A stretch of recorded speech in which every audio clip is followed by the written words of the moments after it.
Hello friends, and welcome back to my shop. This week we're going to do some titanium pocket milling on the new pocket clip design that I got for the EDC bolt. And we'll go over a little bit of my laser because I started tearing that apart in preparation to retrofit that. So over here behind me I have the CNC mill, and I redesigned the pocket clip on my pen here. So this pocket clip, make it so you can see easier. This had rounded ends all around it, and it kind of had chamfers and whatnot, and I basically built it that way because at the time this mill was still running on its stock screws, and by using curves it was easy to hand finish after the fact. That if I had any faceting on the faces, it was really easy to polish out. Now with the new ball screws in the mill, I have the mechanical backlash to like lower than 1/1000th of an inch, which is pretty easy to compensate in software, and I can get a little crazier with the design. So I started milling up a new design. I'll put up a thing. I'll put up a little screenshot here of what the clip looks like through CAD, and then I kind of just added some angles to it and curves just to make it look a little bit better. Especially with that fountain pen I was working on last week, the round clips didn't fit the pen nicely. This one does, and I actually like it so much that it's going on my production pens. So we started milling that. The cool thing I want to try right now is I ran this machine yesterday, and I did all the roughing on the titanium piece. And it's still sitting in the mill, and I shut everything off for the night, and we're going to power everything back on. We're going to home the mill, and we're going to use my offsets that I picked up yesterday. I'm not going to retouch off on anything, and just see how close we are. I want to see how repeatable those switches are. I have lots of roughing room here, so even if they repeat to within 1/1000th, that should be more than accurate enough. But yeah, I want to see how it works.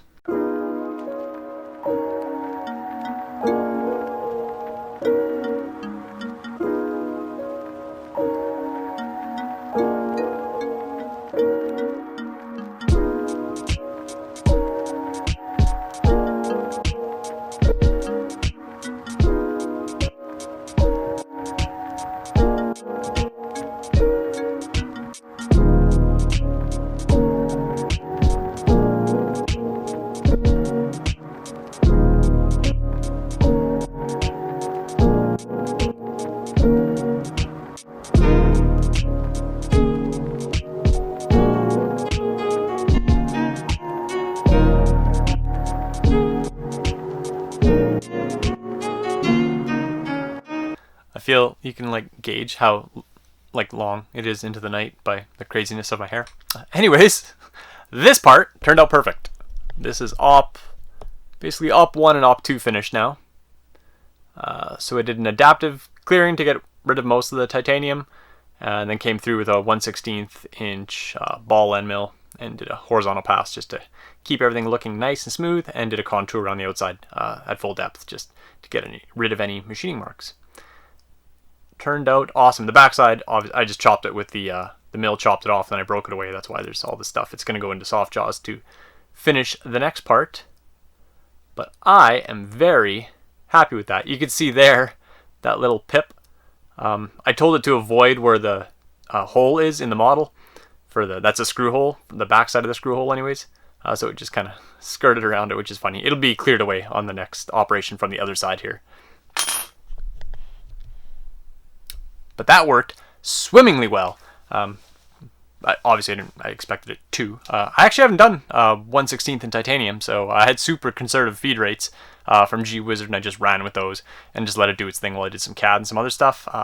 Obviously, I'll optimize this code before I run it for production pocket clips, because this one took forever, but I gave it a 2 thou step over, just mainly to see what the new ball screws in the mill will produce for a finish.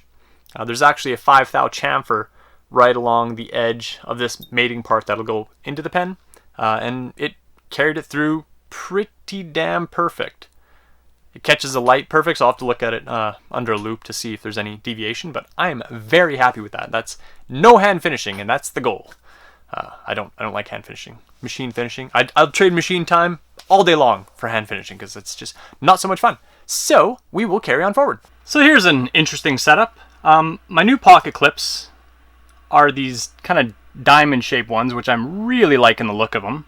And on the back, there's a diamond boss that mates up with a diamond boss in the end of the pen.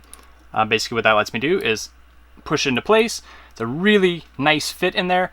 And then once the screw goes in, the screw only has to hold it from coming apart. It doesn't actually hold it for any lefty-righty, because that's what the boss is for.